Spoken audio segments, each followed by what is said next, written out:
열왕기하 20장 찾습니다.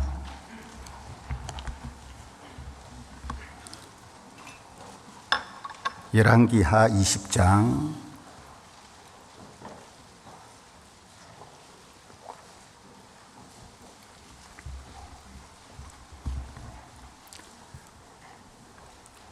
1절부터 5절까지 제가 읽겠습니다. 열왕기하 20장 1절부터 5절까지.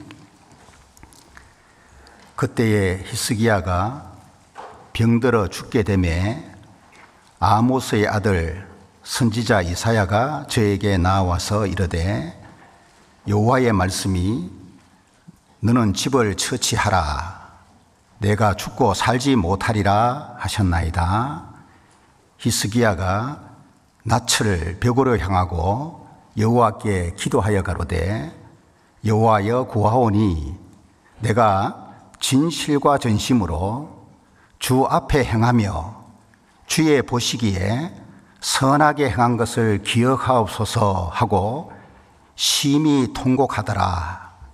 이사야가 성읍 가운데까지도 이르기 전에 여호와의 말씀이 저에게 임하여 가라사대 너는 돌아가서 내 백성의 주권자 히스기야에게 이르기를 왕의 조상 다윗의 하나님 여호와의 말씀이 내가 내 기도를 들었고 내 눈물을 보았노라. 내가 너를 낫게 하리니 내가 3일 만에 여호와의 전에 올라가겠고 내가 내 날을 15년을 더할 것이며 됐습니다. 자, 26년 또 새해에 시작한 지 얼마 안 되는데 2개월이 벌써 지나가고 있습니다. 세월이 너무 빠르게 흐릅니다. 이제 곧 뭐가 다가옵니까? 하계수행회가 다가오거든요. 벌써 8차 배정 다 되어서 공문에 올렸더라고요. 야, 새해 시작한 지 얼마 안 돼서 뭔가 좀 흥분한 상태인데 벌써 하계수행회 차수 공문을 보고 미리 또 준비하라는 얘기니까 진짜 세월이 너무 빠르게 흘러서 정신 못 차릴 정도입니다. 25년 뚝 좀 돌아보시면은 나는 전혀 후회할 것 없이 잘 살았다. 그런 분 있을까요? 없을까요? 아마 없을 거예요. 있다면은 그분은 진짜 대단한 분입니다. 아니면 정직하지 못하든지. 대체적으로 우리는 후회하는 삶을 살고 싶지 않지만 원하지 않게 또 잘못한 생활들을 늘 하기 때문에 지나고 나면은 이제 후회를 하게 되는데 후회의 구조는 간단합니다. 두 가지 후회로 이 구조가 이루어져 있는데 한 것에 대한 후회하고 안 한 것에 대한 후회 두 가지예요. 둘 중에 어느 것이 많을까요? 여러분, 한 것에 대한 후회가 많을까요? 안 한 것에 대한 후회가 많을까요? 예, 안 한 것에 대한 후회가 압도적입니다. 지난 한 해 돌아보십시오. 교제에 내가 적극적으로 참여한 것에 대해서 후회합니까? 안 한 것에 대해서 후회하죠. 봉사 열심히 했습니다. 그것 때문에 후회하지는 않습니다. 열심히 봉사 안 했기 때문에 후회하는 거예요. 또 전도도 마찬가지예요. 막 부지런히 전도를 열심히 했는데 그 한 것 때문에 후회하는 게 아니고 하지 않은 것 때문에 후회를 많이 하는 거예요. 차라리 하고 나서 후회하는 것은 뭔가 한 것에 대해서 반성하고 또 되돌려서 수정하고 좋은 쪽으로 만들어 갈 수 있으니까 괜찮은데 안 한 것에 대한 후회는 해봐도 아무 소용이 없어요. 하지 않는 이상은 그 후회 속에서 벗어나지 못하거든요. 히스기야가 죽음을 예고받았을 때에 살고 싶어서 면벽 기도를 하는데 만약에 히스기야 왕이 마땅히 왕으로서 해야 될 일을 하지 않음으로 말미암아 후회하는 마음이었다면 아마 하나님 앞에 참회의 눈물을 흘렸을 겁니다. 잘못했다고. 하나님이 하라고 명령하신 거 내가 마땅히 해야 되는데 하지 못했습니다. 하나님 잘못했습니다. 용서해 주십시오. 그리고 자비를 베풀어서 내 생명을 연장시켜 주십시오. 이런 기도를 했겠죠. 그런데 히스기야는 한 것이 워낙 많기 때문에 잘 아시는 것처럼 자기 아버지 아하스가 만들어 놓은 우상들 전부 다 무너뜨렸잖아요. 아버지 아하스와 히스기야가 13년 동안 공동 통치를 했죠. 그 시간 동안에 아버지 아하스는 성전 문을 닫았습니다. 백성들 하나님 앞에 성전에서 제사 드리지 못하게 했어요. 엄청난 악을 행한 거죠. 공동 통치하는 동안에 히스기야는 마음이 답답했을 거예요. 아버지가 죽고 단독 통치 시작하면서부터 제일 먼저 한 일이 아버지가 닫은 성전 문 여는 것부터 시작했습니다. 그리고 성전 청소하고 아버지가 만든 우상을 척결시키는 선한 일을 히스기야가 했다는 거예요.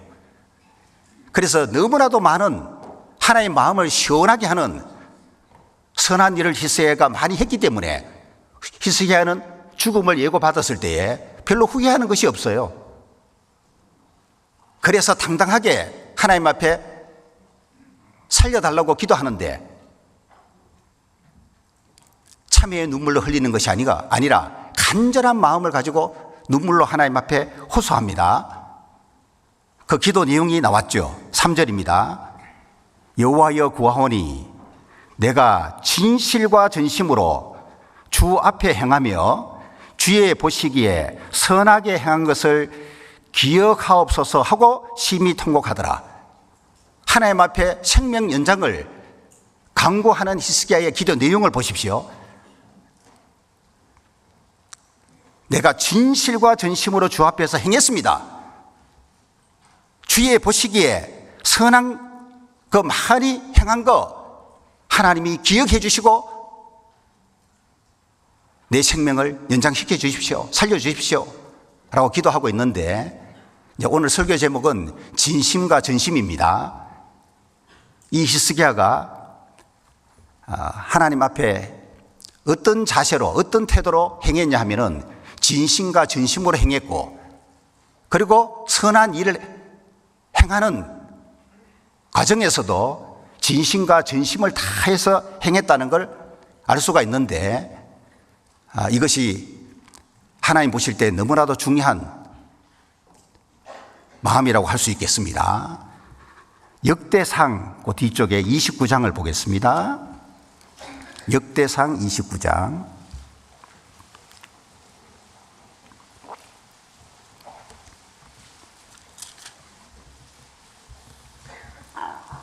17절입니다.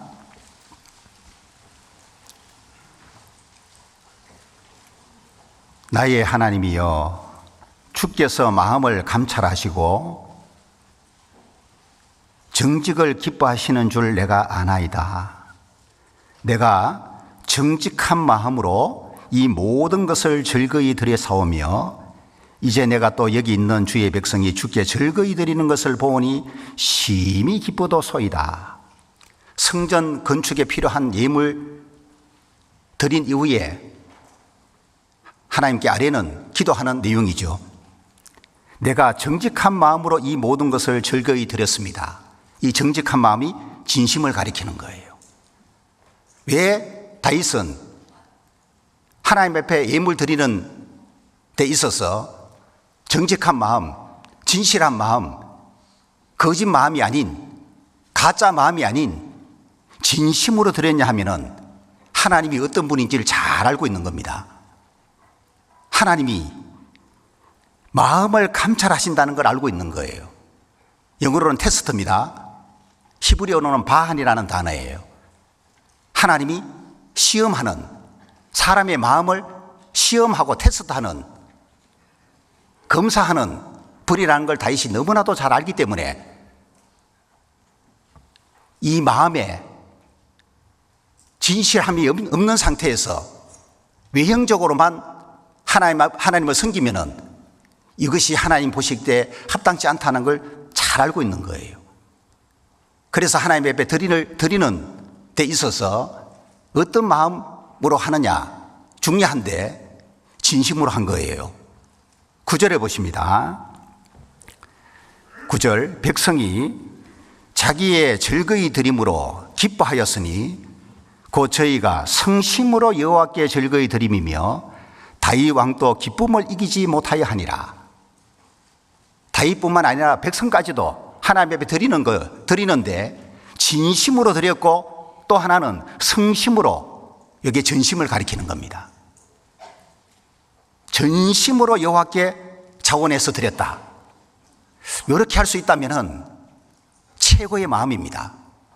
진심과 전심이 잘 조화를 이루는 상태에서 주님께 드리고 주님을 섬기는 이런 모습이 될 수만 있다면 그 그리스도인은 하나님 보시기에 합당하게 잘 살고 있다는 의미가 될 것이고 뭘 하든지 하나님의 뜻을 이룰 수 있는 사람이 될 거예요. 전심이라고 하는 것은 온 마음과 정성과 뜻을 다하는 마음을 가리키는데 전심 중에 최고의 전심은 100%의 마음입니다. 쉽지 않죠. 진심 가지는 것보다 100%의 마음, 전심 가지는 것이 사실 더 어렵다고 볼 수 있습니다. 로마서 12장에는 마음을 새롭게 함으로 변화를 받으라고 말씀하셨는데 진정한 변화는 중심이 바뀌어야 돼요. 이 중심이 바뀌지 않은 변화는 그는 참된 변화라고 할 수 없습니다. 그래서 우리가 뭔가 정서적으로 설득당하는 경우들이 생기는데 좋은 설교를 이렇게 듣게 되면 정서적으로 설득을 당해요. 그래서 주를 위해 살아야겠다는 이 생각이 올라오고 어느 정도의 의지가 생기거든요. 그런데 그분이 잠깐 동안은 그전과 다른 모습으로 생활할 수는 있습니다. 야, 교제에 내가 이제까지 등한히 했는데 이제 정서적으로 설득 딱 당하게 되면은 교제에 내가 더 잘 참석해야 되겠구나 싶어서 교제 모임에 어느 정도는 참석을 하는데 지속성이 없는 거예요. 한 달 못 넘긴다는 거예요. 왜 그러냐? 중심이 바뀌어야지 그게 진정한 변화인데 그분은 아직 그 중심이 바뀌지 않은 거예요. 그래서 내면의 중심이 진정으로 변하지 않는다면 그는 변화한 것이 아니라고 하는 거예요. 그 내면의 변화 중에 진심이 있어야 되고 전심이 있어야 되는데 전심이 아닌 진심만의 변화는 또 변화한 것이 아니에요. 왜? 진심은 생겼지만은 전심이 함께 하지 아니하면은 그 진심조차도 사그라지게 돼 있습니다. 오래 못 간다 그 말이에요. 그리고 실제로 이제 오늘 살펴보게 될 텐데 진심이 있어도 전심이 없어서 실패한 예들이 성경 안에서 굉장히 많습니다. 반대로 끝까지 승리하거나 성공한 삶을 살았던 사람들 조사해 보면은 진심만 있었던 게 아니고 전심이 있었기 때문이라는 걸 알 수 있어요. 자, 교제를 이렇게 떠나 있다가 가끔 다시 이렇게 회복하기 위해서 돌아오는 경우들이 있는데 앞으로는 교회 떠나지 않고 열심히 교회 생활하고 신앙생활을 하겠습니다라고 다짐을 이야기해요. 거짓일까요? 진짜일까요? 그거는 대부분 진짜입니다. 성도들 앞에서 그 자기의 어떤 마음이나 갖고 이야기하는 거 거짓 마음으로 하는 건 아니거든요. 그건 진심인데 그분이 그 진심을 못 지키는 경우들이 많아요. 잠시 후에 사라진다니까요. 잠수 타버려요. 안 보여 또. 그러니까 세상 속에 있다가 다시 교제 회복해서 교회로 돌아와 가지고 정상적인 교회 생활을 한다고 하는 것이 들어 있긴 있지만은 많지 않습니다. 제가 쭉 지금까지 살펴봐도 많지 않아요. 그만큼 세상에 붙잡혀 있는 마음이 강하다 보니까 그 세상의 끈을 끊어내고 교회 가운데 온전하게 붙어 있는 거, 이게 쉽지 않은 것 같아요. 그러니까 우리는 어떻게 하는 게 좋을까요? 아예 세상에 안 가는 게 좋아요. 좀 갔다가 뭐 거기서 좀 보내다가 다시 돌아오면 되겠지라고 생각하는 분들 계시다면 아예 그 생각 버리는 게 좋아요. 내 생각처럼 그렇게 되는 게 아닙니다, 그게. 남유다의 9대 왕이 아마시아입니다. 찾아보겠습니다. 역대하 25장입니다.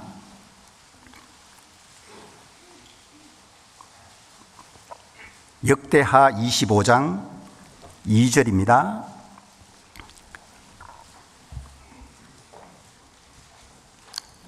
아마샤가 여호와 보시기에 정직히 행하기는 하였으나, 이게 바로 진심이에요.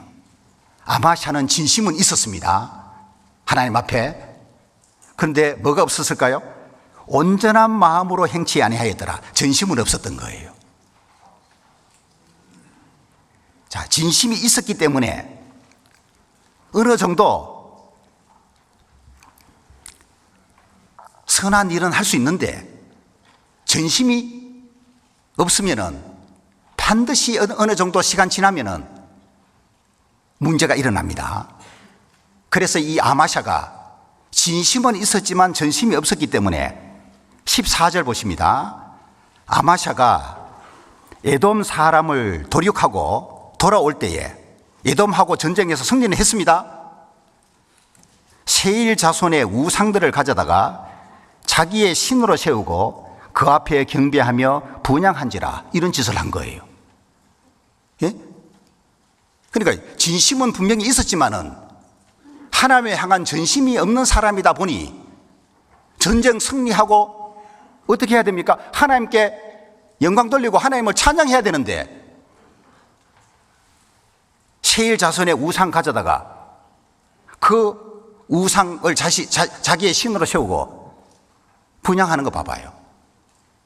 그러니까 진심만으로는 끝까지 하나님을 섬기는 게 안 된다는 거예요. 북이스라엘의 첫 번째 왕이 여로보암이거든요. 하나님이 10나라를 여로보암에게 줬잖아요.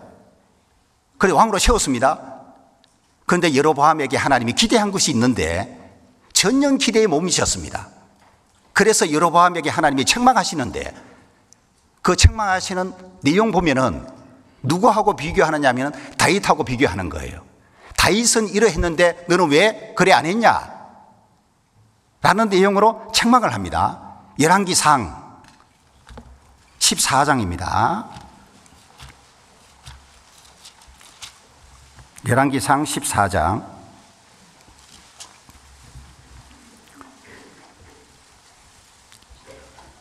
7절, 가서 여로보암에게 고하라. 이스라엘 하나님 여호와의 말씀이 내가 너를 백성 중에서 들어 내 백성 이스라엘의 주권자가 되게 하고 나라를 다윗의 집에서 찢어내어 네게 주었거늘 너는 내 종 다윗이 나의 명령을 지켜 전심으로 나를 좇으며 나보기에 정직한 일만 행하였음과 같지 아니하고, 그랬어요. 다윗이 전심으로 하나님을 좇았는데 여로보암 너는 안 그랬다. 그 여로보암에게 뭐가 없었냐면은 다윗이 가졌던 전심이 없었다는 걸 지적하는 거예요. 아하사 왕도 선한 왕으로 평가는 받지만은 결국 진심 쪽보다는 이 전심이 약한 사람이다 보니까 통치 한 절반 정도는 잘했지만은 이 전심을 딱 갖지 못한 결과로 결국에는 하나님보다 사람을 의지하게 되고, 그리고 그걸 꾸짖는 선견자를 옥에 가두게 되고, 그러니까 백성들이 왕이 이제 합당치 못한 선견자를 옥에 가두는 일을 했으니까 거기에 대해서 항의했겠죠. 항의하는 백성들도 학대하고 백성을 괴롭히는 행동을 해요. 그럼 아하사가 왜 그렇게 했느냐? 여호와의 눈은 온 땅을 두루 감찰하사 전심으로 자기에게 향하는 자를 위하여 능력을 베푸신다. 요거 아하사에게 한 말이거든요. 아하사에게 전심이 있었으면 요 말 안 하겠죠. 전심이 없었기 때문에 선견자가 지적을 하고 있는 내용이에요. 그런데 이게 듣기 싫은 거예요. 자기의 어떤 부족함을 선지자가 일러주면은 자신을 돌아보면서 하나님 앞에 회개하는 마음 가져야 마땅한데 이게 부정적인 감정을 가지고 문제 삼게 된 거예요. 그래서 아하사의 실패도 사실은 전심이 부족해서 그런 거다. 유다의 8대 왕이 요아스예요. 역대하 24장 봅니다. 역대하 24장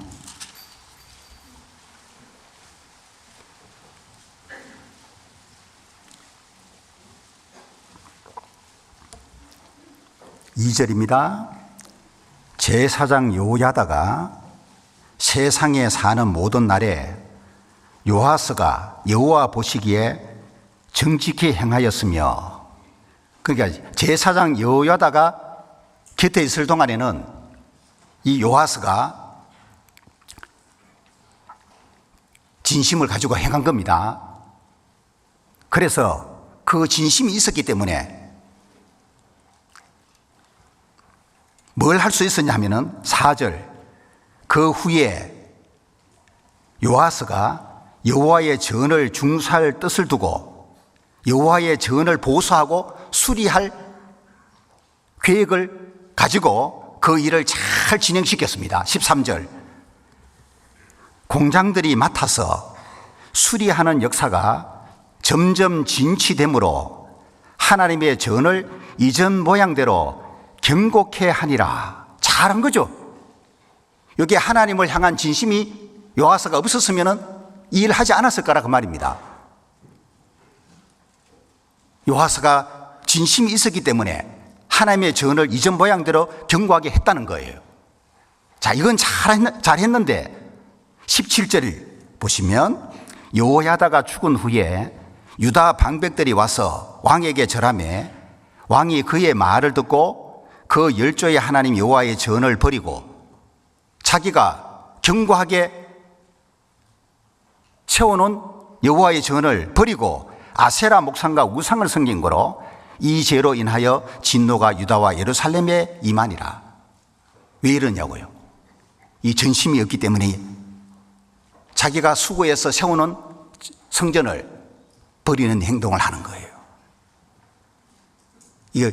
이런 거 보면은 진심만 가지고는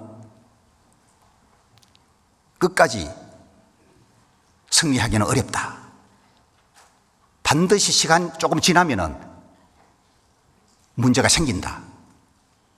라는 걸 잘 보여주는 예라고 할 수 있습니다. 한때 교회를 헌신적으로 섬겼던 형제 자매들 중에는 막 교회를 이제 막 비방하는 사람도 생기고 교회를 떠나는 경우도 일어나거든요. 자기가 그렇게 헌신적으로 섬겼던 교회를 이제 그 교회를 비방하는 일이 왜 생기느냐? 그분이 교회를 섬길 때는 진심이 있었겠죠.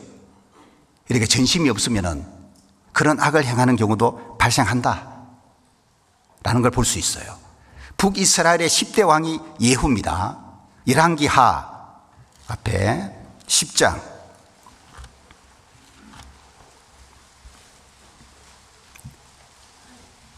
열왕기하 10장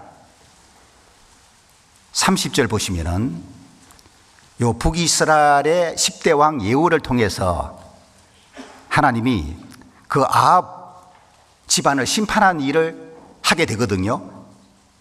예후가 잘 행했습니다. 30절, 여호와께서 예후에게 이르시되 내가 나 보기에 정직한 일을 행하되 잘 행하여 내 마음에 있는 대로 아합 집에 다 행하였은즉 내 자손이 이스라엘 왕위를 이어 4대를 지나리라 하시니라. 이건 칭찬하는 거잖아요.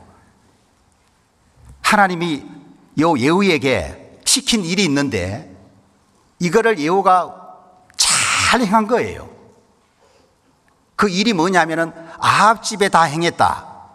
아합의 아들 요람 살해하고 아합의 사이 아하시야 살해하고 아하시야 왕의 형제들 42명 살해하고 이세벨 살해하고 아합의 아들 70명 살해하고 아합이 섬겼던 바알 숭배자들 살해하는 이 내용이에요. 하나님이 이 일 예후에게 시킨 거예요. 잘 행했다. 그래서 하나님이 보상으로 네 자손이 이스라엘 왕위를 이어 4대를 지나게 될 거다. 상 준 거예요. 자, 그런데 문제가 그 다음 구절입니다. 31절. 그러나 예후가 전심으로 이스라엘 하나님 여호와의 율법을 지켜 행하지 아니하며 여로보암이 이스라엘로 범죄케 한 그 죄에서 떠나지 아니하였더라. 이 예후에게 부족한 게 딱 나왔죠. 31절에. 그러니까 하나님이 시킨 일은 잘 수행했는데 하나님의 말씀을 따르는 행동은 안 한 거예요. 예후가. 왜 그러냐? 하나님을 향한 이 말씀을 향한 전심이라고 하는 것이 없기 때문에 그래요. 우리 중에도 뭔가 몸으로 하는 일은 잘하는 사람이 있는데 하나님의 말씀은 잘 안 따르는 분이 계셔요. 그러면은 그것만 일을 잘하는 것만 가지고는 자신의 믿음을 끝까지 잘 지켜나가는 거 쉽지 않을 수 있어요. 오히려 열심히 한 만큼 문제가 일어날 수도 있다는 거예요. 자, 지금까지는 왕들 살펴봤고 이제 다른 인물로 좀 들어가 보겠습니다. 룻기를 찾아봅니다. 사사기 다음에 룻기. 자, 여기에 나오미의 두 며느리 오르바와 룻 이야기가 나오는데 오늘 주제하고 이제 연관해서 이 오르바하고 룻의 결정적 차이가 뭔지를 살펴볼 수가 있는데요. 오르바나 룻이나 시어머니 나오미를 따라서 베들레헴으로 가고자 하는 요 마음 있죠. 이거는 큰 차이가 없습니다. 그러니까 둘 다 진심이었다는 거죠. 그런데 결정적 차이가 뭐냐 하면은 룻에게 있었던 전심이 오르바에게는 없었던 거예요. 요 차이 때문에 오르바는 결국 시어머니하고 이별하고 자기 모양으로 모압에 계속 남게 되고 룻은 시어머니를 따라서 베들레헴으로 가게 된다는 거예요. 1장 6절입니다.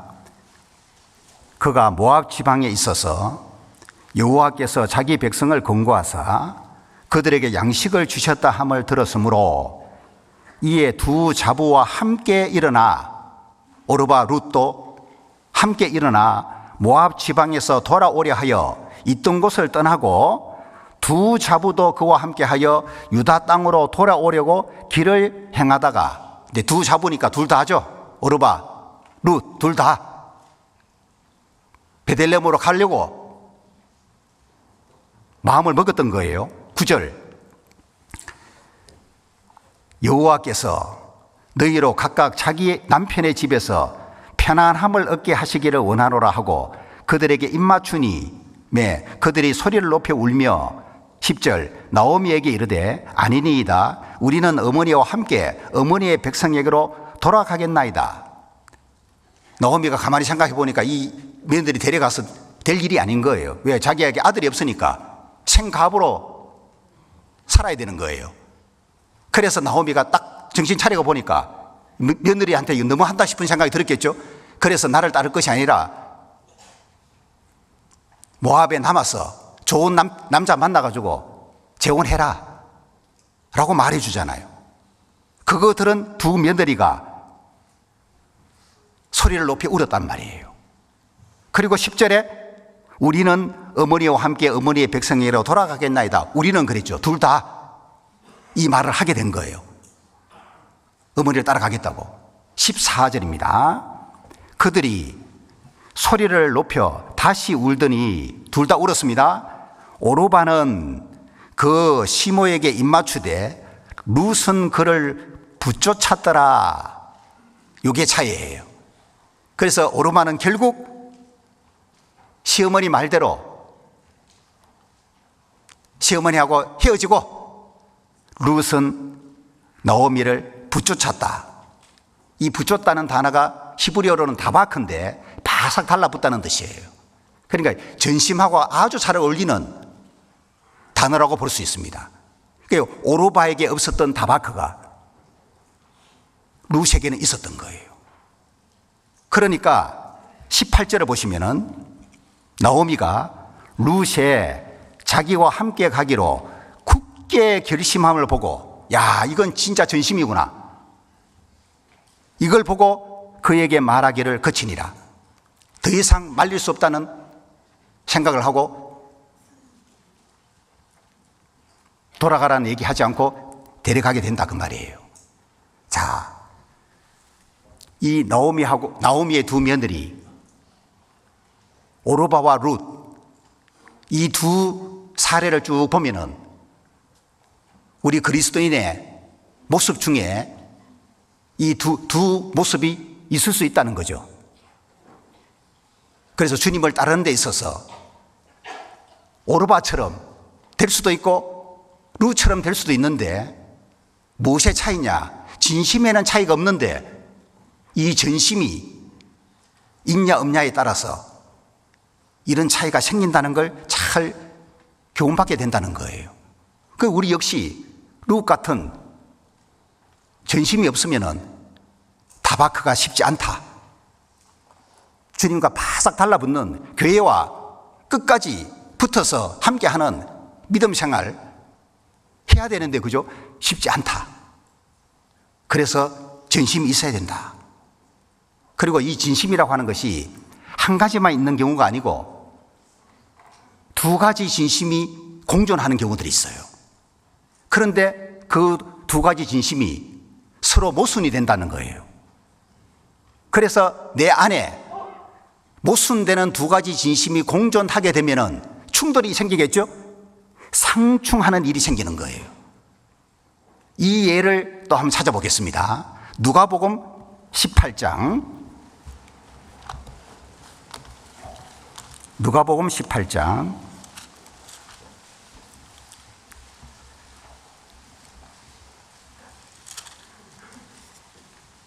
18절입니다. 부자 가는 얘기입니다. 누가복음 18장 18절. 어떤 관원이 물어 가로되 선한 선생님이여 내가 무엇을 하여야 영생을 얻으리이까? 예수께서 이르시되 내가 어찌하여 나를 선하다 일컫느냐? 하나님 한 분 외에는 선한 이가 없느니라. 내가 계명을 안 하니 간음하지 말라, 살인하지 말라, 도둑질하지 말라, 거짓 증거하지 말라, 내 부모를 공경하라 하였느니라. 여짜오되 이것은 내가 어려서부터 다 지켰나이다. 22절은 함께 읽습니다. 예수께서 이 말을 들으시고 이르시되 내가 오히려 한 가지 부족한 것이 있으니 내게 있는 것을 다 팔아 가난한 자들을 나눠주라. 그리하면 하늘에서 보화가 내게 있으리라. 그리고 와서 나를 좇아라 하시니 그 사람이 큰 부자인 거로 이 말씀을 듣고 심히 근심하더라. 이 이야기를 통해서 아주 중요한 것을 알게 됩니다. 누가복음 18장도 나오고 마태복음 19장에도 나오고 마가복음 10장에도 나오는데 청년이면서 부자이고 아마 세서 부자인 것 같아요. 그리고 가난이었습니다. 귀족 집안인 거죠. 이 젊은 청년이 돈도 많고 일종의 권력도 있고 집안도 좋고 흠잡을 데 없는 사람이었고 거기에다가 어려서부터 계명 지켰다는 얘기하는 거 보면은 모태신앙일 가능성도 있습니다. 믿는 집안일 수가 있겠죠. 어려서부터니까. 그러니까 신앙적으로도 뭔가 어느 정도 하나님 안에서 계명 지키는, 율법 지키는 생활을 하고 있다는 걸 알 수가 있다는 거죠. 이 정도면은 가장 모범적이고 또 열정적인 청년이라고 할 수 있겠죠. 그런데 이 부자 청년이 영생 얻고 싶은 마음도 가지고 있었는데, 자, 이 부자 청년이 예수님에게 나와서 내가 무슨 선한 일을 하여 영생을 얻으리까? 영생에 대한 질문한 거 있죠. 요거 거짓 마음이었을까요? 진짜 마음이었을까요? 진짜 마음이었습니다. 요거는 진심이었다 그 말이에요. 이걸 더 알 수 있는 구절이 마가복음 10장 17절에는 예수님 딱 발견하자마자 요 청년이 예수님 앞에 나오는데 달려와서 앞에 무릎을 딱 꿇은 거예요. 이것은 영생에 대한 질문을 진심으로 했다는 걸 알게 해주는 거예요.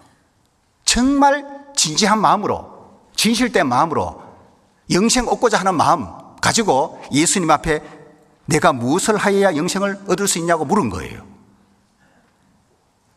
그런데 결국에는 이 부자가, 이 청년이 영생 얻지 못하고 이뤄지는 걸 보게 되는데, 자, 이 예수님이 이 청년한테 야, 네가 계명을 알고 있으니까 그 계명 잘 지켜라 라고 말하니까 이 청년이 자기가 계명을 지금까지 다 지켜왔다고 대답해요.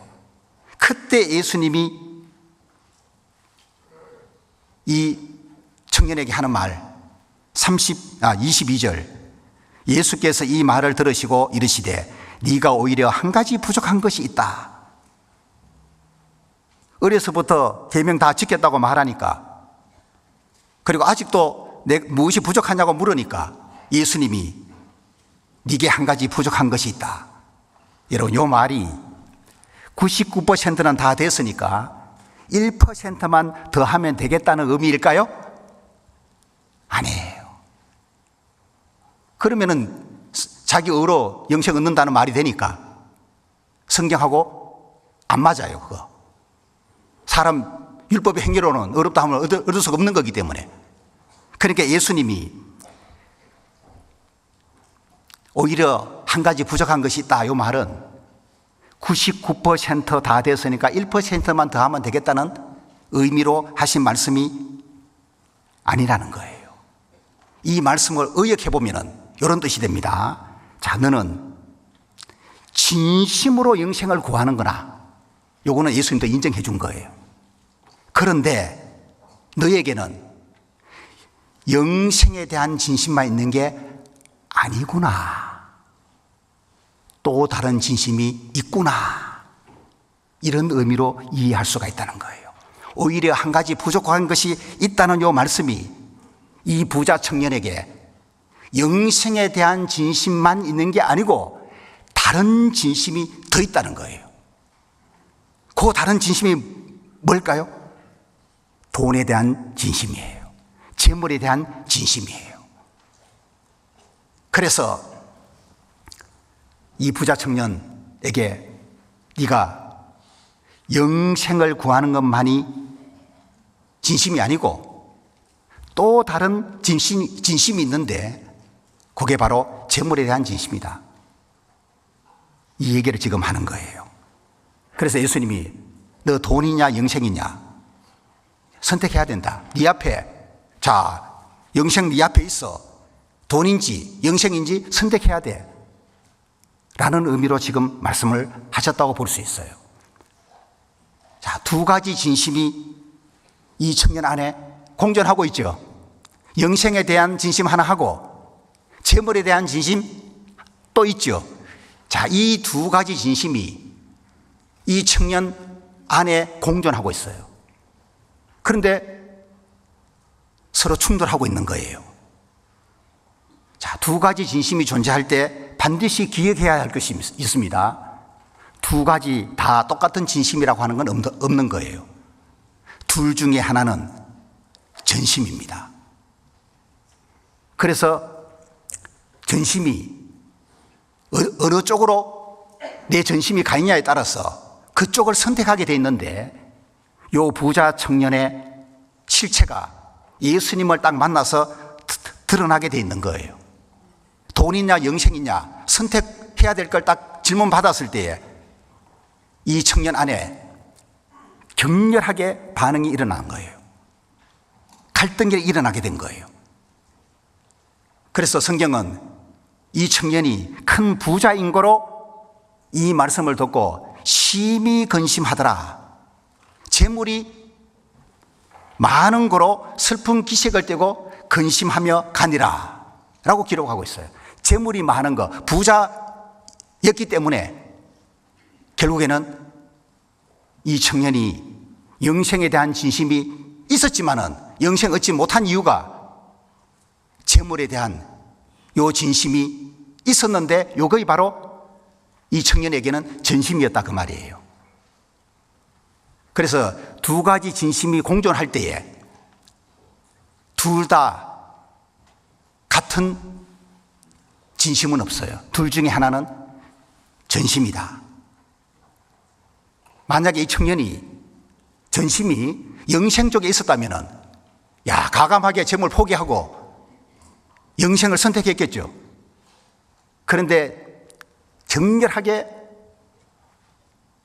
안에서 막 갈등을 하고 고민을 하게 되는 것이 이러지도 못하고 저러지도 못하는, 왜? 돈에 대한 진심도 워낙에 강한데 결국에는 전심이 돈 쪽에 있었기 때문에 돈은 포기 못하겠다 그 말이에요. 영생 얻고 싶은 마음도 있지만 돈도 포기 못하겠다. 그래서 이 부자 청년의 전심이 재물에 있었기 때문에 영생 포기하고 예수님을 떠나게 되는 그 얘기인 거예요. 자, 이것이 오늘날 우리가 전도해 보면은 이런 모습들을 꽤 많이 볼 수 있습니다.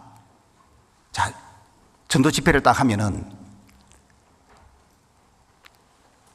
확실한 증거를 통해서 이제 성경을 배우다 보니까 하나님이 계시다는 것도 어느 정도 믿어지고 성경이 사실이구나라고 믿어진다는 거예요. 그러면서 천국과 지옥도 진짜 있구나. 아주 상태가 좋아요. 그런데 결정적으로 복음을 딱 들려주면 구원을 못 받네. 마음 상태가 좋다고 생각해서 이 복음 들으면 구원 받을 수 있겠다고 생각을 했는데 막상 결과를 딱 놓고 보면은 구원을 못 받는 거예요.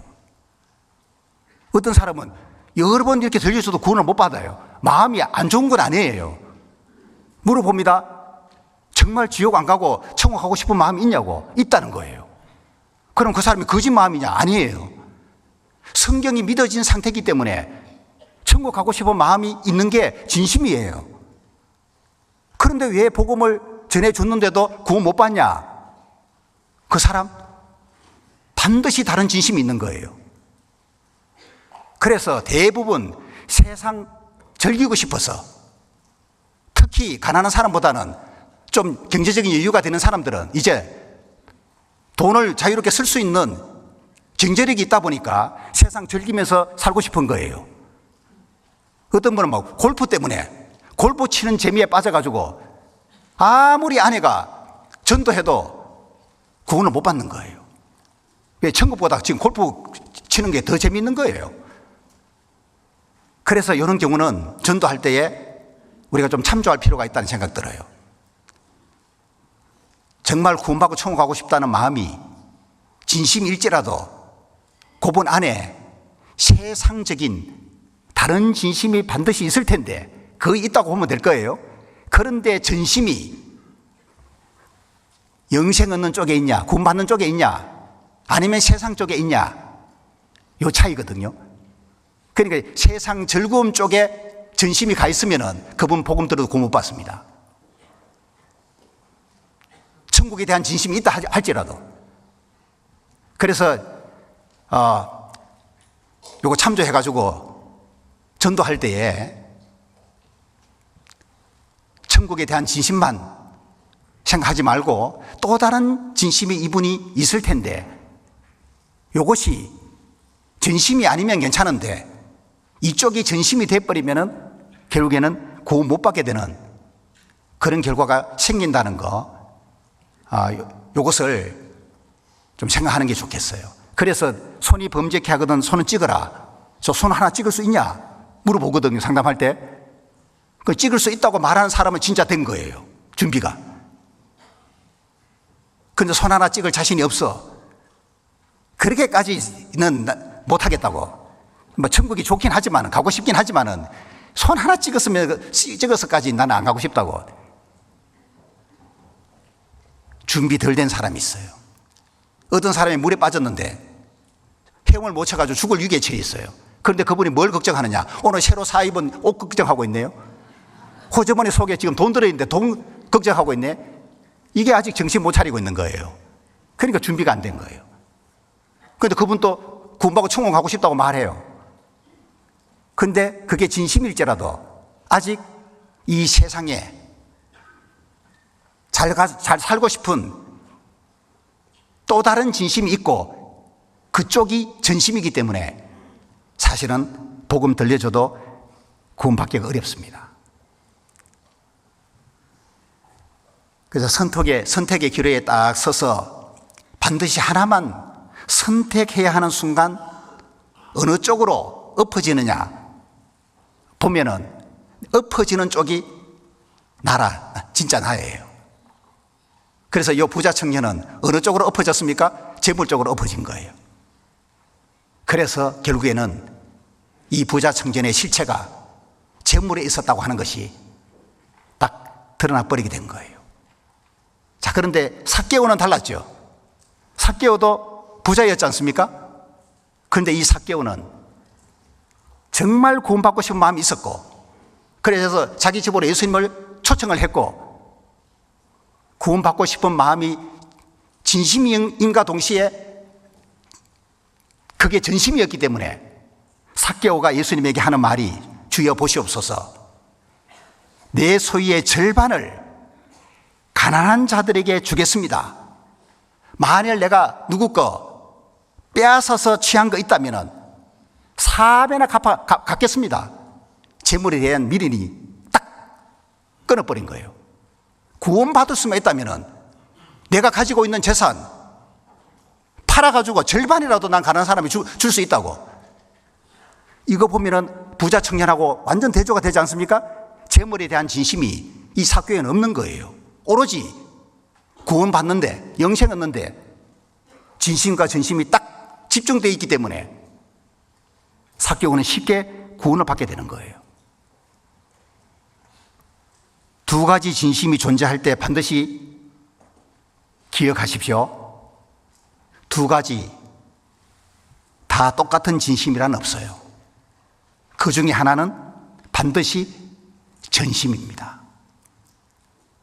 그 전심이 하나님이냐 재물이냐. 집 하인이 두 주인을 섬길 수 없다. 하나님과 재물을 겸하여 섬길 수 없다. 하나님과 재물 함께 동시에 섬길 수 없다. 그러니까 구원받은 우리 그리스도인들도 하나님께 전심이 되어 있지 아니하면은 하나님 섬기는데 반드시 지장이 생깁니다. 그리고 이제 구원받은 우리 그리스도인 안에 성령의 소욕도 있고 육체의 소욕도 있잖아요. 두 가지 소욕이 또 공존하거든요. 그런데 이 둘은 사이좋게 지낼 수가 없어요. 그래서 서로 자기가 원하는 걸 하려고 대적하고 싸운다고 돼 있죠. 그러니까 성령의 소욕에서 나오는 진심이 있고 육체의 소욕에서 나오는 진심이 공존하고 있는데 서로 충돌하고 상충한다는 거예요. 누구나 다 경험하는 것들인데 구원받은 사람이라면 성령의 소욕에서 나오는 진심이 있어요. 그게 뭐냐? 거룩을 추구해요. 하나님 뜻대로 살고 싶어요. 세상 등지고 천국의 영광을 위해 살고 싶다니까요. 이 마음 없으면 구원받은 게 아니죠. 구원받은 그리스도인이라면 다 거룩을 갈망하는 것이 있는데 그것만 있는 게 아니고 거룩과 정반대되는 정욕이 여전히 우리 안에 있다는 거예요. 그 거룩과 정욕은 이 두 개념은 서로 충돌하는 거거든요. 그런데도 이 두 개념이 충돌함에도 불구하고 이 두 진심 중에 어느 하나도 포기하는 것이 쉽지 않아요. 어떤 경우는 새신자일수록 더 쉽지 않습니다. 어느 정도 이제 영적으로 성장하게 되면은 좀 쉬워지죠. 거룩 쪽 선택하고 정욕 쪽 이거 포기하는 거 훨씬 쉽게 되는데, 포기하는 게 어려운 그런 시기가 있을 겁니다. 그런데 어떤 사람은 포기하려고 하지를 않는 사람도 있어요. 왜? 거룩도 꼭 지고 싶고 세상의 즐거움과 재미도 안 놓치고 싶은 거예요. 그렇게 되면은 세상 유형 쪽에 자꾸 눈을 돌리게 되고 세상에서 즐거움을 주는 오락 쪽으로 자꾸 마음이 이렇게 가게 돼 있고, 심지어는 엄주 가무 아직 못 버린 사람도 있는 거예요. 그분이 구원 안 받아서가 아니라 두 가지 진심 중에 하나를 포기하지 못해서 그런 타협적인 생활하는 경우들도 서로 생기는 거예요. 그래서 두 가지 진심을 가진 사람들은 서로 모순되는 요 진심은 충돌하게 되는 거, 요거 싫거든요. 왜? 그런 마음이 괴로워요. 마음에 평강이 깨져버려요. 내가 하나님의 말씀에 순종 잘하면은 마음에 기쁨이 있고 즐거움이 있고 평강이 있는데, 그러지 못하면은 마음에서 자꾸 고민이 생기고 갈등이 일어나고 하면은 그게 싫거든요. 그래서 어떻게 하느냐, 자기 합리화를 시키는 경우도 생기고 또는 변명하기도 하고 자기 편리한 대로 생각하는 이런 경우들이 생겨나는 거예요.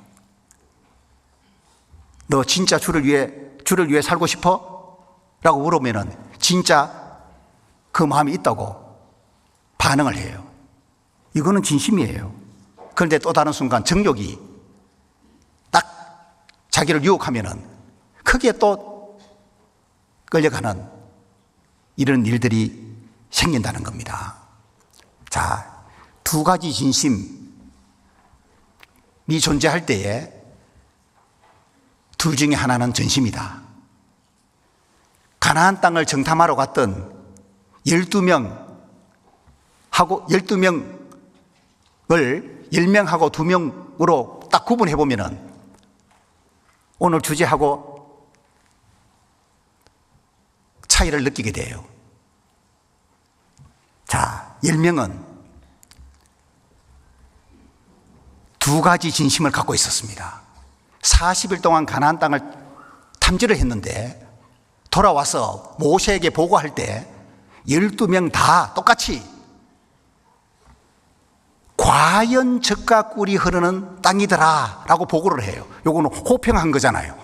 가나안 땅에 대해서 좋게 평가한 거거든요. 10명도 요 마음이 있었다니까요. 요게 바로 진심이에요. 자기들 눈에도 가나안 땅이 정말 아름다운 땅이었고 젖과 꿀이 흐르는 땅이라는 것을 이들이 본 거기 때문에 보고할 때 그렇게 보고했다는 거예요. 그런데 문제는 다른 진심이 있었다는 거예요. 10명에게는. 그 다른 진심이 뭐냐? 거기에 누가 살고 있냐? 아낙 자손이 살고 있어요. 그들을 상대해서 싸워서 이겨야 되는데 그 땅 차지하려면은 거기에 대한 자신이 없었던 거예요. 그래서 이들이 처음에는 젖과 꿀이 흐르는 땅이라고 좋게 평가했다가 나중에는 거민을 삼키는 땅이라고 악평을 해요. 자, 이게 두 가지 진심이거든요. 호평과 악평 두 가지 진심을 10사람은 가지고 있었어요. 그런데 여호수아와 갈렙 두 명은 진심이 두 가지가 아니고 하나예요. 심이 아름다운 땅이다. 이거 하나고 전심이, 그러니까 그 진심이 하나니까 전심만 있으면 이건 가는 거예요. 그냥 당장 올라가자, 우리가 너희 이길 수 있다. 하나님이 함께 하시면은 아낙 자손 뭐가 문제냐, 저들은 우리의 밥이다. 당장 올라가자. 망설일 것 없다. 하나님의 거역하지 마라. 저들 두려워하지 마라. 이건요, 두 명에게 전심이 충만했던 거예요. 그 전심이 없으면은 여호수아와 갈렙 같은 이런 반응하기가 쉽지 않습니다. 사람이라는 게 망설이게 돼 있는 거예요. 그래서 10명하고 2명하고 이거 비교 딱 해봤을 때 10사람은 두 가지 진심을 가지고 있었는데 둘 다 똑같은 진심이 없다 그랬죠. 둘 중에 하나는 전심이에요. 어느 쪽에 전심이 가 있었냐? 악평하는 쪽으로. 이길 수 없다는 쪽으로. 그래서 이들은 하나님 앞에 불순종하는 죄를 범하게 된 겁니다. 또 사사시대에 엘리 제사장 경우를 보겠습니다. 사사시대인 걸 감안한다면 엘리가 제사장 일을 꽤 잘했다고 볼 수 있을 것 같아요. 자기 소견대로 옳은 대로 행하는 시대였기 때문에 사사시대가, 그죠? 그러니까 이 엘리 제사장이 제사장 일을 맡아서 수행을 하는데 결국 무엇이 문제냐면은 엘리에게는 두 아들이 있었잖아요. 홈리와 비나스. 이들도 제사장 일을 했어요. 근데 이 둘은 불량자였잖아요. 하나님의 제사를 멸시하는 행동을 했어요. 그러면은 이걸 아버지가 알았는데도 불구하고 엄하게 징계하는, 감히 하나님의 제사를 멸시하는 일을 해? 이거 그냥 말로 타일러서 될 문제가 아닌 거예요. 사람에게 죄 지은 것이 아니고 하나님께 범죄하는 이 일을 제사장 신분인 자기 아들이 행하고 있는데 아버지 엘리가 엄하게 징계하지 않은 거예요. 자, 여기에 대해서 하나님이 문제 삼았단 말이죠. 이걸 보면은 엘리에게 두 가지 진심이 있었다는 걸 알 수 있어요. 하나는 하나님에 대한 진심이 반드시 있었을 것이고, 그래서 제사장 일을 꽤 잘했다는 거죠. 그것만 있었던 게 아니고 자기 아들에 대한 진심이 있었던 거예요. 그런데 두 가지 진심이 존재할 때 반드시 기억하라 그랬죠. 두 가지 다 똑같은 진심이란 없다. 둘 중에 하나는 전심이다. 엘리의 전심이 어디로 가 있었습니까? 하나님께로 가지 못하고 자기 아들에게 간 거예요. 자, 이게 결정적인 실패의 원인이 되는 거예요. 그러니까 엘리의 전심이 하나님에 대한 진심 쪽으로 가 있었다면 자기 두 아들 그냥 두지 않았을 거예요. 그런데 엘리의 전심이 자기 아들에 대한 진심 쪽으로 가 있었기 때문에 하나님 앞에 합당치 못한 행동을 했어요. 그래서 하나님이 네 아들을 나보다 더 중히 여겼다고 책망을 하시게 돼요. 나를 멸시하는 자 내가 경멸히 이길 거다. 나를 존중하는 자는 내가 존중히 여기고. 엘리에게 하는 말이에요. 엘리, 네가 나를 존중히 여겼다면 내가 너를 존중히 여겼을 텐데 네가 나를 멸시했기 때문에 내가 너를 경멸히 여긴다. 아들을 훈계하지 않은 아들 쪽에 전심이 가 있는 엘리에게 하나님이 하신 말씀이에요. 그래서 엘리도 참 안타깝게 이런 일을 했는 거예요.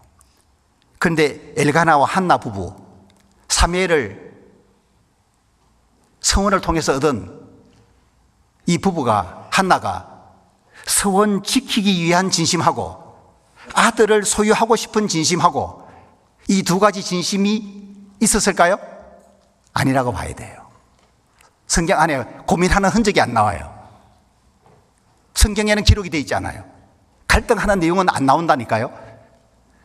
반드시 서원을 지켜야 하는 진심이 한나에게는 있을 것인데 또 다른 진심, 그 아들을 소유하고 싶은 진심이 있었다면 엄청나게 갈등했을 거예요. 이러지도 저러지도 못하는. 그런데 한나는 그러지 않았습니다. 오로지 한나의 전심은 서원을 지켜야 된다고 하는 그 진심 쪽에 가 있었던 거예요. 그래서 때가 딱 되니까 망설임 없이 사무엘 딱 데리고 성막으로 가서 하나님 앞에 기도하면서 이걸 바치게 돼요. 내가 기도했더니만 하나님이 주셨습니다. 나도 사무엘을 여호와께 드립니다. 그의 평생을 여호와께 드립니다. 바친 거예요. 그러니까 참 이게 인간적으로 생각하면 쉽지 않을 수 있거든요. 어떻게 얻은 아들인데 엄마라면 소유하고 싶을 거 아닙니까? 거기 하나밖에 없는 귀한 아들을.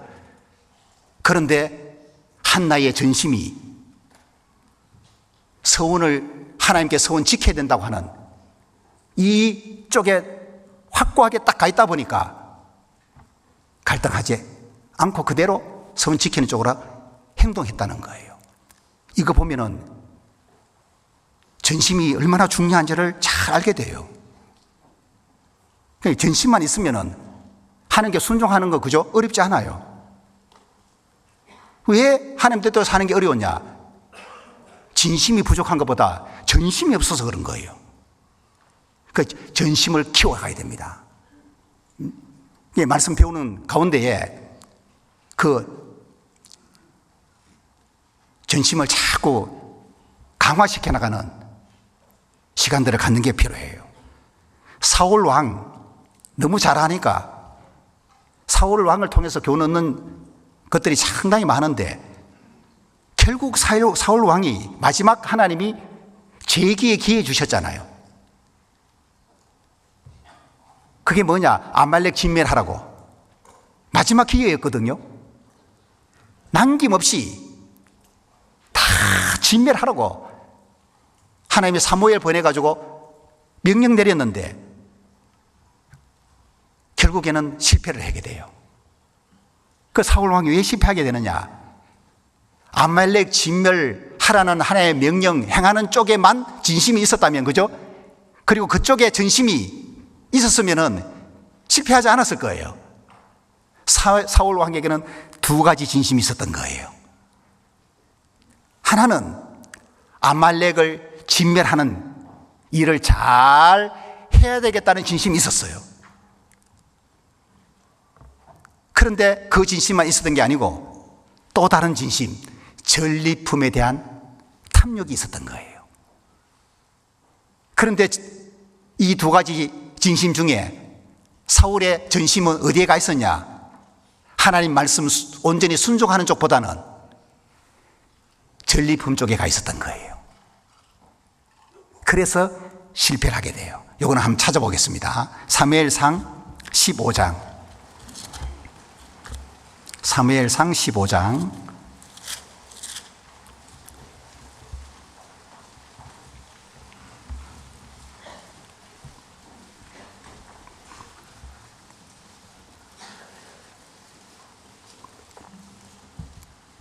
(15장에) 사무엘이 사울 왕에게 찾아간 것이 헤어진 지 23년 만입니다. 연대 계산해 보면은. 그러니까 사울이 23년 만에 사무엘을 만났으니까 얼마나 반가웠으며, 또 하나님이 사무엘을 통해서 아말렉 진멸하라는 명령을 주셨으니까 얼마나 일을 잘 하고 싶은 마음이 있었겠어요. 23년 만인데. 그래서 정말 하나님 말씀대로 행해야 되겠다, 이 마음이 진짜 있었던 거예요. 그리고 사무엘이 이제 찾아갔습니다. 다시 13절에 사무엘이 사울에게 이른즉 사울이 그에게 이르되 원컨대 당신은 여호와께 복을 받으소서, 내가 여호와의 명령을 행하였나이다 라고 사울이 사무엘에게 하고 있는 거예요. 내가 여호와의 명령을 행하였나이다, 이 말하는 거 거짓말하는 게 아니고 자기 생각으로는 진짜 행했다고 생각하고 있는 거예요. 그리고 잘 하고 싶은 마음 가지고 실제로 한 거예요. 자, 그런데 9절 보십시오. 8절 아말렉 사람의 왕 아각을 사로잡고 칼날로 그 모든 백성을 진멸하였으되 사울과 백성이 아각과 그 양과 소의 가장 좋은 것 또는 기름진 것과 어린 양과 모든 좋은 것을 남기고 진멸키를 절개 아니하고 가치 없고 낮은 것은 진멸하니라. 그런데 아말렉 진멸하는 거 잘하고 싶은 그 진심이 있었지만은 사울에게 또 다른 진심이 뭐예요? 전리품, 가장 좋은 것, 모든 좋은 것, 요거 남기고, 그 말은 아낀다는 뜻입니다. 아끼는 마음을 갖고 있는 거예요. 그래서 진멸키를 절개 아니했다. 이건 진멸을 안 해야 되겠다. 진멸하는 거 원하지 않았다, 그 말이에요. 이게 다른 진심이에요. 처음부터 요 마음 가졌을지도 몰라요. 아니면은 전쟁하는 중에 가졌을 수도 있고. 그러니까 이 두 가지 진심을 사울이 가지고 있었던데 전심이 어느 쪽으로 갔냐? 전리품 쪽에 가버린 거예요. 그래서 19절에 어찌하여 왕이 여호와의 목소리를 청종치 아니하고 탈취하기에만 급하여 여호와의 악하게 여기시는 것을 행하였나이까? 탈취하기에만 급하여, 킹 제임스 버전에는 전리품에게로 날아갔다 이렇게 번역을 했어요. 전리품에게 걸어간 게 아니고 날아갔대요. 어느 정도인지 알겠죠?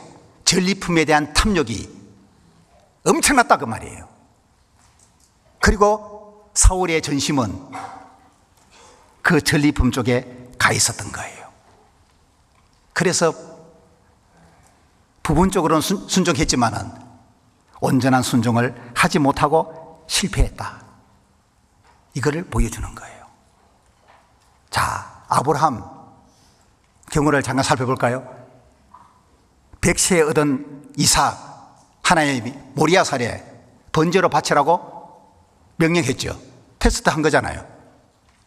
아브라함은 테스트 하는 줄 알 수가 없어요. 그죠? 하나님 마음에서 테스트 해보는 거예요. 아브라함은 이거 하나님이 명령한 거다 생각하고 무조건 수행할 마음을 가져요. 아브라함에게 만약에 두 가지 마음이 있었다면 갈등했겠죠? 하나님의 명령 따르는 것 진심 하나 하고 아들을 안 죽이고 자기 소유로 계속 데리고 있는 진심 하나 하고 두 가지 진심이 있었다면 얼마나 괴로운 일이겠어요. 이 아브라함 믿음의 사람인데 하나님의 말씀을 거스리는 것은 아브라함에게는 너무 힘든 일이니까 이삭을 번제로 바치는 이 일이 아브라함에게 그렇게 고민되지 않은 이유가 뭐냐 하면은 아브라함에게는 전심이 하나님 명령대로 하는 거예요. 그러니까 그렇게 어렵지 않게 할 수 있었던 이유를 보게 돼요. 모세, 바로의 공주의 아들이라 칭함을 거절했다. 하나님 백성 관계 고난받는 거, 잠시 죄악의 낙을 누리는 것보다 더 좋아했다. 거기다가 그리스도를 위하여 받는 능력을 애굽의 모든 보화보다 더 큰 재물로 여겼다. 이 모세의 믿음, 모세의 선택, 모세의 가치관 딱 보면은 모세의 진심과 전심이 어떠한지를 딱 볼 수 있는 거예요.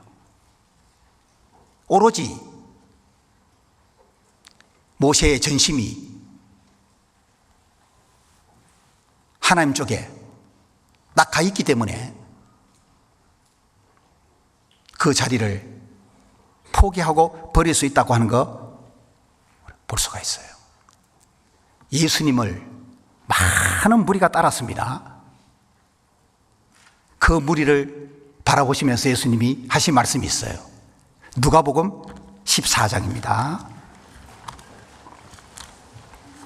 누가복음 14장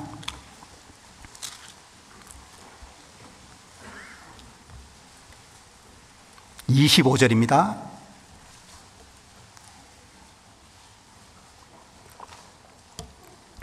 허다한 무리가 함께 갈새 예수께서 돌이키사 이르시되 물은 내게 오는 자가 자기 부모와 처자와 형제와 자매와 및 자기 목숨을 미워하지 아니하면, 덜 사랑하지 아니하면 능히 나의 제자가 되지 못하고, 누구든지 자기 십자가를 지고 나를 좇지 않는 자도 능히 나의 제자가 되지 못하리라. 많은 무리가 지금 예수님과 함께 가고 있는데, 예수님의 제자가 되고 싶어서 예수님을 지금 따르고 있는데, 예수님이 돌아보면서 이 무리를 향해서 하신 말씀이 26절, 27절이라는 거예요. 내게 오는 자가 미워하지 아니하면, 그 말은 덜 사랑하지 아니하면, 누구보다, 주님보다 덜 사랑하지 아니하면은 누구를요? 자기 부모, 처자, 형제, 자매, 가족이죠. 네 가족을 나보다 덜 사랑하지 아니하면, 그리고 자기 목숨까지 나보다 덜 사랑하지 아니하면 너희 나의 제자가 되지 못한다. 예수님의 제자가 되는 조건으로 지금 예수님이 뭘 이야기하고 있습니까? 진심을 말하고 있는 게 아니고 전심을 말하고 있는 거예요. 이들에게 주님의 제자가 되고 싶어 하는 마음이 진짜 있다 할지라도 전심이 없다면 결국에는 안 된다는 거죠. 주님의 제자가 될 수 없다는 걸 예수님이 딱 말씀하고 있는 거예요. 자기 가족을 주님보다 덜 사랑한다는 말은 이 전심 없으면 안 되거든요. 심지어 자기 목숨보다 귀한 게 없는데 주님보다 자기 목숨도 덜 사랑해야 돼요. 반대로 주님을 모든 것보다 더 사랑해야 돼요. 이거 전심이 아니면 뭐예요? 이런 전심이 주님을 따르는 사람에게 요구된다는 얘기를 하고 있는 거예요. 누구든지 자기 십자가를 지고 나를 좇지 않는 자 너희 나의 제자가 되지 못한다. 주를 위해서 어떤 고난 받아도 좋다. 이 마음 가져야 되는데 이거 전심이잖아요. 그래서 주님은 전심이 있어야 되는 걸 말씀하고 있는 거예요. 그래서 끝까지 주님 따르지 못하는 이유 중에는 진심은 있는데 전심이 없어서 그런 경우들이 꽤 많다라는 걸 실제 우리 안에서도 발견하게 돼요. 지금까지 수십 년 동안 신앙생활 그저 어쨌든 굴곡이 많이 있었겠지만 교회 떠나지 않고 계속 그 자리 지키면서 믿음 생활 해오고 있는 분들 한번 보십시오. 진심만 있어서는 안 되거든요. 그거 전심이 항상 그게 받쳐주고 있는 거예요. 전심이 원동력이 되고 있는 거예요. 그러니까 가능하게 만드는 거예요. 자, 이제 마지막이 될 것 같습니다. 마가복음 14장. 마가복음 14장.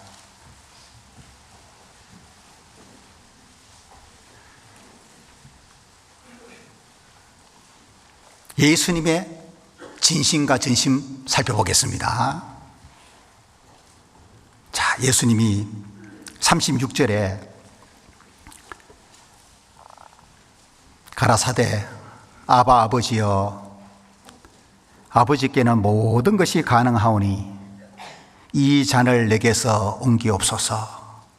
그러나 나의 원대로 마옵시고 아버지의 원대로 하옵소서.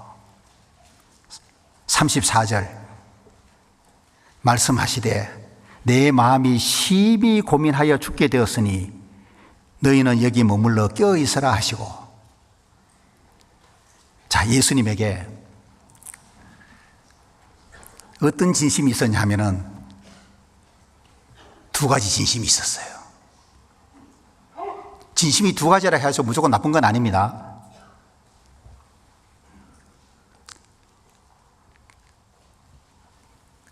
두 가지 진심을 가질 수밖에 없는 상황이라는 게 있어요. 십자가를 앞둔 예수님이 마지막 겟세마네에서 기도하시는데 예수님 기도 속에 두 가지 진심이 들어 있습니다.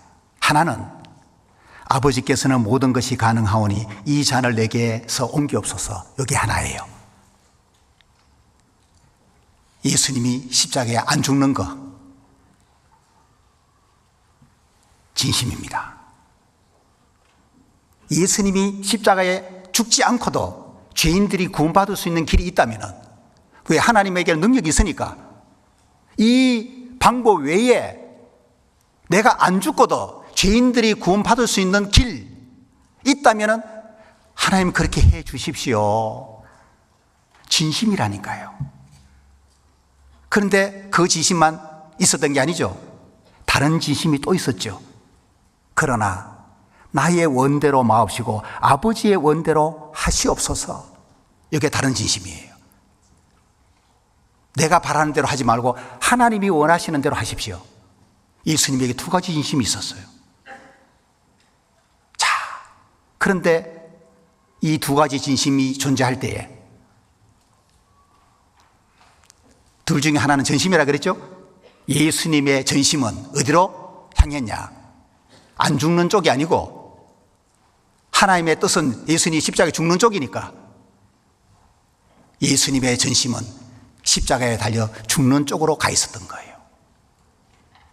그래서 그 결정하기까지는 두 가지 진심이 공존하고 있으니까 이게 지금 두 개념이 상충하고 있으니까 내 마음이 심히 고민하여 죽게 되었으니 심히 고민하다 어떤 중대한 결정사항을 목전에 두고 이러지도 저러지도 못하며 심각하게 갈등하는 마음 상태를 가리키는 단어예요. 예수님 역시 심각하게 갈등했습니다. 이 두 가지 진심을 가지고 있었기 때문에. 그런데 예수님의 전심은 하나님의 뜻대로 하는 거였어요. 십자가에 예수님이 달리시는 거예요.